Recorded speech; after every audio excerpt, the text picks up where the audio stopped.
Hey booktubers, it's me, Holly, with Bookasmic Review, and today I thought I would do something a little different. I keep seeing these book tag videos floating all over YouTube, and I decided I would try one out. I got this one from Bumblsby channel. I hope I'm saying that name right. If I'm not, I apologize. And he got it from AurasBookBox, but all the information will be at the bottom. So let's get started. Question number 1, audiobook or book in hand? Now for me, I really do not like audiobooks. My dad used to listen to them all the time.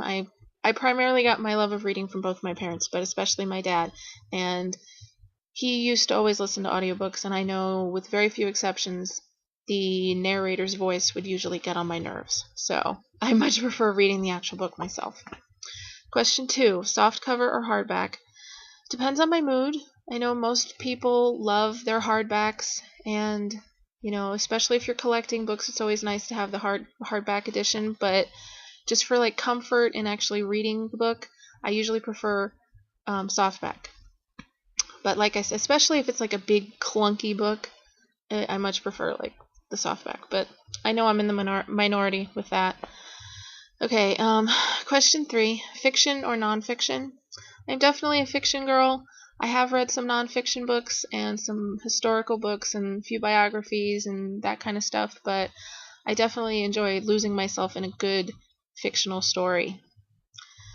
Number 4, fantasy world or real life issues? Again, I much prefer fantasy. I'm a very big fan of high fantasy books and YA fantasy and that kind of sci-fi. Not so much really sci-fi, more of a fantasy type thing. I used to read a lot of like true crime novels like Anne Rule and stuff like that, but yeah, it's always nice, at least in my opinion, to be able to escape into a fantasy world, especially when you have a lot of crap going on in your life like I do currently. Yeah, anyway. Okay, question 5, Harry Potter or Twilight? Absolutely 100% Harry Potter. I have read the Twilight books. I enjoyed the Twilight books, but really nothing compares to Harry Potter. That's just like an entirely... I mean, reading Harry Potter is an experience. I read the Twilight books for enjoyment, and there was a lot of things that, the Twilight series kept my interest, and I did read all of the books, but Harry Potter, it was just like when that series was over, it was just, I can't really describe it. If you felt attached to the Harry Potter books, I'm sure you understand what I'm trying to get across, but Harry Potter is just like this amazing reading experience, whereas Twilight is more just like entertainment. And I'm gonna probably get screamed at by all the Twihards out there. Okay. Question 6, Kindle, iPad, or other? I have a Kindle, and I love my Kindle. Up until very recently, I did about 90% of my reading on my Kindle, and I have close to probably about 300 or 400 books on here. Yeah, I know. And it's great for convenience sake, obviously. If you're going away on vacation or whatever, and you don't want to drag 3 or 4 books with you, this is awesome to have. And I will never give this up. It will always be one of my very favorite things, and one of the things that I can't live without. But yeah, since I'm sort of getting back into reading actual books and collecting books again, I haven't been using it as much, but I still love it, and it's awesome. Not to say that I wouldn't like to have an iPad at some point, but yeah, I'm happy with my Kindle. Okay, question 7, borrow or buy? I used to go to the library 2 or 3 times a week, but I don't really go anymore. The library that's close to my house doesn't have a very good selection of the kind of books that I read.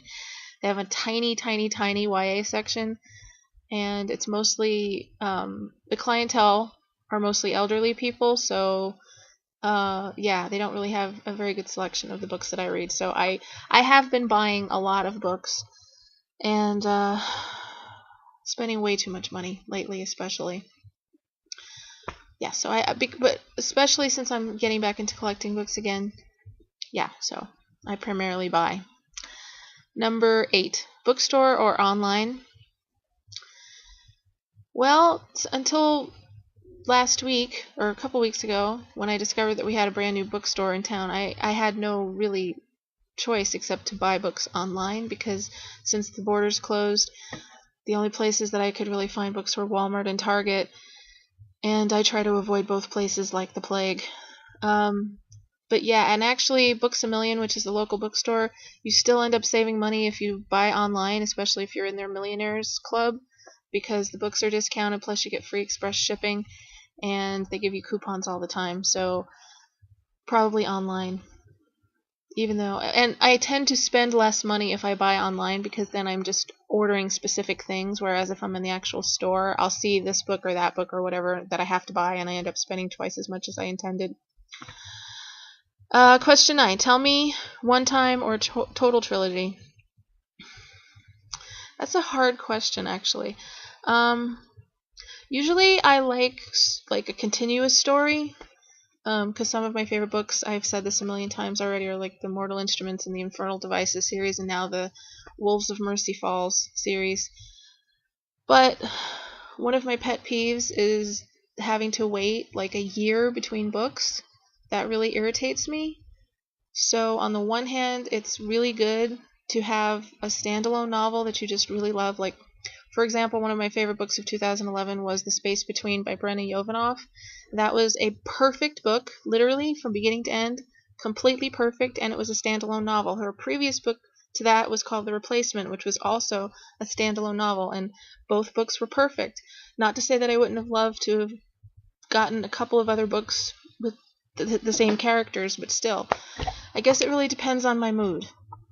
Like with the Wolves of Mercy Falls series that I'm currently obsessed with, part of me was really hesitant to start reading Linger, which is the second book, because I considered Shiver to be just about as perfect as a book can get. And it had in my opinion, I know a lot of people don't agree with me, but in my opinion, it had the perfect ending for the book. So that was why I was a little hesitant to start Linger. But yeah, most of the time, if I really love a book, I'll enjoy spending more time with the characters, but there's something to be said for having a beginning, a middle, and an end in one book. Anyway, okay, so where am I? Question 10. Monster read or short and sweet? I really like long books. Not, War and Peace kind of long books, but I do enjoy a good book that's like 400 or 500 pages. As long as the story is interesting, I will not just sit and read a book. Like, I saw a video by the Chapter Chicks, and one of them was saying how they tried reading Moby Dick, and it took them forever to read it because it was just went on and on and on and on. I will not stick with a book if I just am not into the story. So as long as the story keeps me interested, I love a good long book.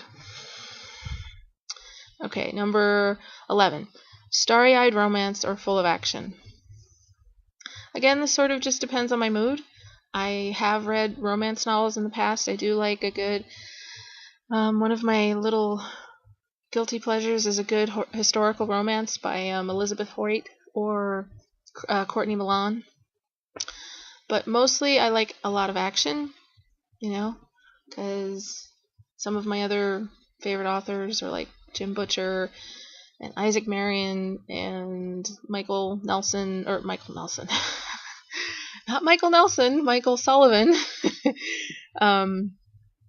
and who else? Brent Weeks. I absolutely love Brent Weeks and Steven Erikson, and Anyway, since I'm a high fantasy girl, I do prefer books that are action filled.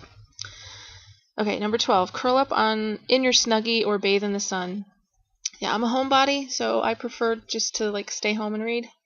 If I'm going out and at the beach or whatever, I wouldn't be reading. I would be watching the ocean and talking to friends and stuff like that. So yeah.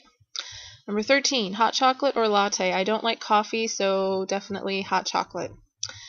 And number 14. Read the review or decide for yourself. I do usually read reviews, but I don't my decision to buy a book is not based on a review, because there's been several books that I've read that I absolutely loved, that got horrible reviews, and the opposite is also true.